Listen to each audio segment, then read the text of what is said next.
And English medium. अच्छा, English हाँ माध्यम जी। सुनिष्ठा सिंह। हाँ जी। मैम आपका कौन सा अटेम्प्ट है? ये मेरा 5th अटेम्प्ट है। अच्छा, फिर इससे पहले आप कहीं कार्यरत हैं किसी विभाग में? कार्यरत नहीं हूँ मैं अच्छा, अभी। ये पहला इंटरव्यू है आपका मैम? सेकेंड इंटरव्यू है। सेकंड इंटरव्यू है। मैम कैसा रहा आपका इंटरव्यू? कितनी देर तक लगभग आपका इंटरव्यू चला? 25 से 30 मिनट्स तक का था और इंटरव्यू ठीक था। कुछ कह पाना अभी मुश्किल है बट फीलिंग बेटर है, ठीक अच्छा, रहा। फीलिंग बेटर है। सवाल आज किस तरीके से पूछेंगे, क्योंकि आज युवा दिवस भी है, उस पर भी कोई सवाल? नहीं नहीं नहीं, युवा दिवस पे कोई सवाल नहीं था। मेरे ज़्यादा क्वेश्चन हॉबी से थे। कुकिंग मैंने बोला था तो बहुत diversity of questions were there from cooking, जिनमें से मैं कुछ बता पाई और शायद कुछ नहीं। तो कुकिंग पे ज़्यादा फोकस था। एंड कॉमर्स मेरा ग्रेजुएशन है तो उससे क्वेश्चंस थे काफ़ी ग्रेजुएशन सारे। मैम आपका कहाँ से हुआ है?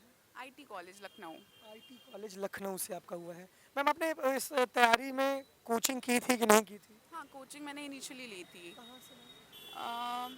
वैज से ली थी मैंने, जीएस की। फिर मैंने प्रॉपरली विजन आईएएस दिल्ली से लिया था। प्रॉपर्ली विजय आईएएस से आपने ली थी। तो मैम अच्छा, प्रीलिम्स अभी आने वाला है, 17 मार्च से लगभग प्रीलिम्स शायद यूपीपीएससी का है। तो बच्चे प्रीलिम्स की स्ट्रैटेजी किस तरीके से अपना प्रीलिम्स की तैयारी वो कैसे करें? आप करंट अफेयर्स के लिए घटना चक्र या घटना सार ज़रूर पढ़ लेंगे। वो रामबाण एंड वाला। हाँ जी बिल्कुल। एंड उसके लिए, उसके बाद जीएस के लिए आपके अगर खुद के नोट्स हैं तो ठीक है, वरना घटना चक्र की बुक आती है मुझे लगता है, वो आप पढ़ लें। और प्रिम्स में फैक्ट्स बहुत होता है तो फैक्ट शीट आप अपनी तैयार रखिए। कॉन्वेक्स सर्वे या जो कुछ भी है, जीएस के लिए भी कोई पोर्ट कहाँ है या कहाँ पे आयरन हो रहा है, तो ये चीज़ें आप ज़रूर करें तो इनसे आपका हो जाएगा अच्छा, इतना प्रीलिम्स। हो जाएगा मैम प्रीलिम्स। मैम न्यूज़पेपर किस तरीके से पढ़ें? अगर न्यूज़पेपर पढ़ रहे हैं डेली तो कौन सी न्यूज़पेपर को फॉलो करें और कैसे न्यूज़पेपर पढ़ना चाहिए? कि अगर न्यूज़पेपर की बात करूं तो इंग्लिश के लिए है द हिंदू, इंडियन एक्सप्रेस, कोई भी। और हिंदी के लिए शायद जनसत्ता आता है। तो ये पेपर पढ़ें और एज अ रूटीन बना लें कि थोड़ा टाइम देना है रफली। और कुछ इंपॉर्टेंट, मैं तो नोट्स नहीं बनाती हूँ, मैं लास्ट में करंट अफेयर से ही करती हूँ।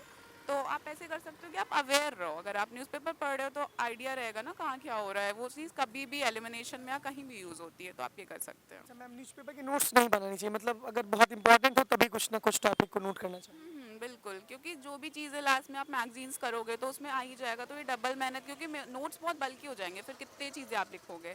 और आपको कुछ बहुत इंपॉर्टेंट लग रहा है तो छोटी सी डायरी अपनी मेंटेन रखें, उसमें आप कुछ चीज़ें लिखते रहें जो आपको मेंस में काम आएंगी डालने में या प्रीलिम्स में। तो अच्छा मैम, जैसे कि कोचिंग का कितना बड़ा रोल रहता है? मतलब कोचिंग करनी चाहिए, आपने किया भी है, उसके बाद क्या आपका एहसास हुआ कि कोचिंग ने रोल अदा किया, और बिना कोचिंग के भी क्या सफलता मिल सकती है? देखिए, बिना कोचिंग के ज़रूर मिल सकती है और कईयों को मिली है। ये चीज़ तो बहुत ज़रूरी है क्लियर करना। अभी ऑनलाइन बहुत सारे रिसोर्सेज है, आपको पीवाईक्यू देखना है, जो सिलेबस देखना है, ये चीज़ सबसे बड़ा गाइड है। तो कोचिंग के बिना तो बहुत सारे ऐसे लोग हैं जो हुए हैं।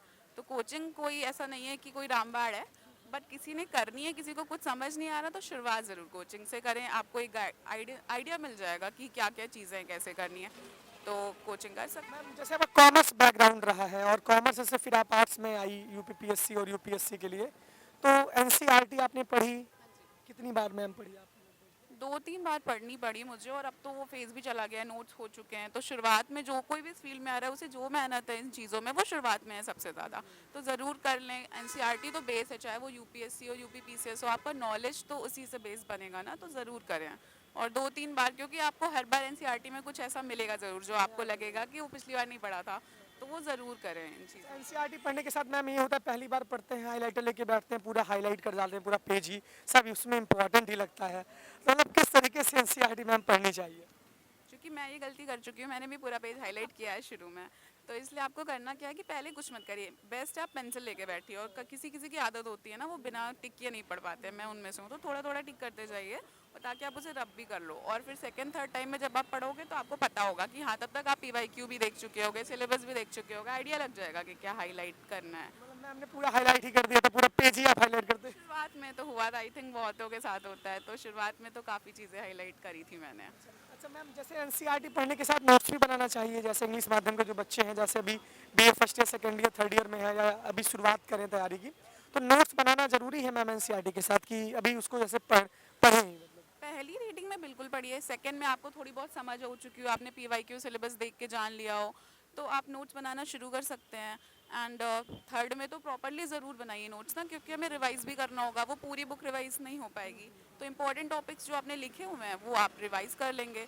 बहुत बल्कि नोट्स भी नहीं बनाएं, क्योंकि अल्टीमेटली दिमाग में सेट रहती हैं काफ़ी चीज़ें। एक ऑर्डर के लिए आप थोड़ा थोड़ा ज़रूर लिखें। नोट्स कैसे बनाए, थोड़ा सा इसका कुछ ऑर्डर बता सकती हैं? एनसीईआरटी जैसे कि हिस्ट्री की एनसीईआरटी है, तो मतलब कितने पेज की नोट्स होनी चाहिए अगर एक क्लास के नोट्स हम बना रहे हैं? नहीं, ऐसा कुछ भी नहीं है पेज के नोट्स। देखिए, किसी को कोई चीज़ छोटे पन्नों में समझ आ जाती है, किसी को थोड़ा लंबा लिखने की आदत होती है, तो वो आप अपने कंफर्ट के हिसाब से बनाइए। अगर आपको मौर्य काल में क्या हुआ था ये पढ़ना है, उसमें एनसीईआरटी में लिखा हुआ है, तो आप उसकी थोड़ी थोड़ी चीज़ें लिख के 3-4 पॉइंट टिक कर दीजिए, क्योंकि एग्जाम में वैसे भी 2 पन्ने में आंसर लिखने हैं।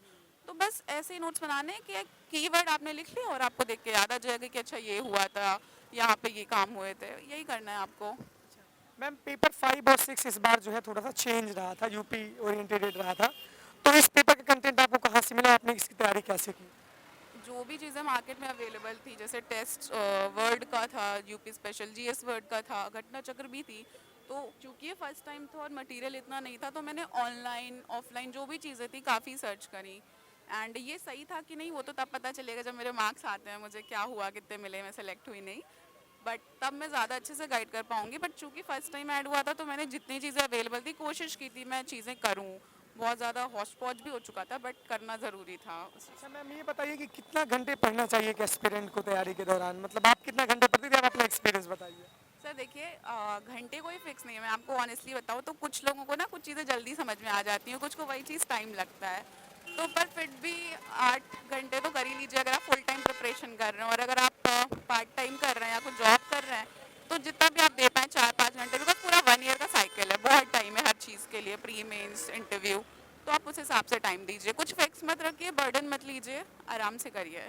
अच्छा ऐसे एस्पिरेंट जो इस समय अपने घर पर हैं और कहते हैं कि मजबूरी की वजह से तैयारी नहीं हो पाती, तो क्या मतलब ऐसा कुछ रहता है कि आजकल यूट्यूब का इरा है, बहुत सारे कंटेंट आपके टेलीग्राम पे बहुत सारे वीडियोज भी लीक होते हैं कोचिंग्स के, तो मतलब कंटेंट की बहुत बम्बार्डमेंट है मैम मार्केट में, तो कंटेंट को अपने कैसे जो है मिनिमाइज करें, और एक किताब को 10 बार पढ़ना ज़्यादा बेहतर होता है 10 किताब को एक बार पढ़ने से, तो मैम वही बताइए कि मतलब क्या क्या चीज़ों पे फोकस करें, कौन कौन से स्टडी मटेरियल को हम जो है फॉलो करें, जिससे कि हमारा बहुत सेंटर्ड वे में हमारी तैयारी हो सके। देखिए, अवेलेबिलिटी ऑफ रिसोर्सेज तो बहुत है, बट उसमें भी ना कुछ ऐसी कोचिंग्स हैं जिनकी चीज़ें अच्छी होती हैं। जैसे मैं कहूँगी तो एस यूपीएससी है, एंड यूपीएससी हिंदी है, ब्रेक टाइम क्लासेस हैं। इनके मटेरियल्स ऐसा है ना, प्री के टाइम पे बहुत अच्छे अच्छे नोट्स देते हैं, वीडियोस बनाते हैं छोटे छोटे। इनफैक्ट घटना चक्र के भी वीडियोस, ईदर स्टी जो भी हैं उन सब बनाते हैं।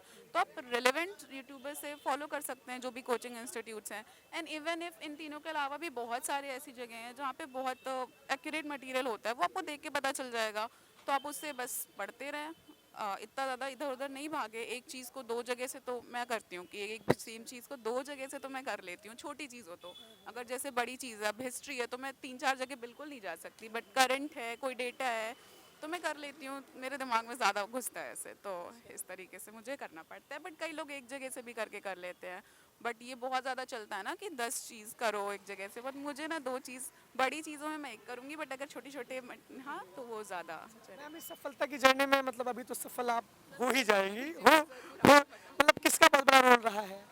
Sir teachers and family, friends जो हमेशा रहे, मेंटर्स, इन सब का है। बट आई विश कि मैं ये फाइनल बोल पाऊँ अपने। हो जाएगा मैम, उम्मीद करते हैं कि सभी लोग बधाइयाँ दीजिए मैम को। मैम बहुत धन्यवाद आपका, best of luck ma'am. Thank you, thank you. Thank you ma'am.